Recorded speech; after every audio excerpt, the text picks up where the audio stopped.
The PNP has proposed a range of measures to help make Jamaica's energy grid more resilient to oil shocks.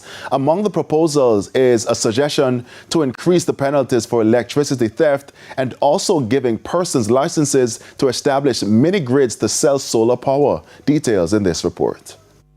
Jamaica was caught on its heels by the war on Iran. Very little has been done over the years to fast-track renewable energy sources into the grid, and now the fallout from the shocks are being felt. The push now is on to try and prepare for future disruptions. Opposition spokesman on energy Philip Paulwell made this proposal in Parliament.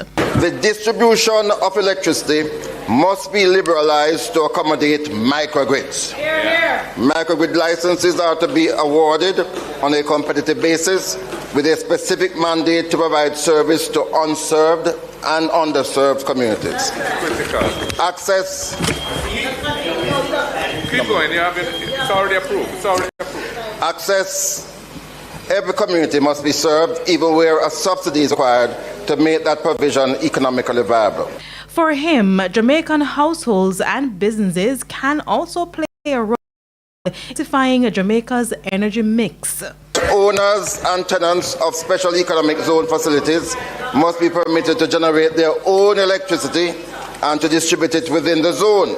This will reduce operational costs, improve competitiveness, and attract investment. Homeowners and businesses must be enabled to sell surplus electricity generated from rooftop solar installations to the national grid. The pricing structure for electricity sold through net metering licenses must be genuinely incentivized through an appropriate feed-in tariff mechanism. But even if all these are achieved over time, it can be eroded by electrical theft. It is why Mr. Paulwell wants the fines to change for those who steal power. This constitutes 20% of the cost of electricity that all of us pay.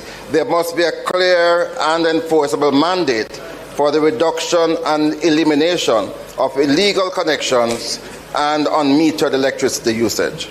The government must accept a substantially greater responsibility for addressing this practice that has before now been the case. Penalties for such occurrences in wealthy communities, because many people believe that theft only occurs in poor communities.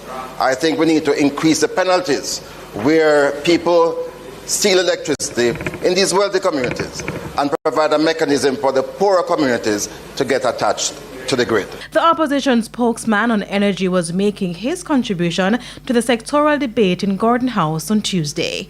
Kelisha Williams, TVJ News.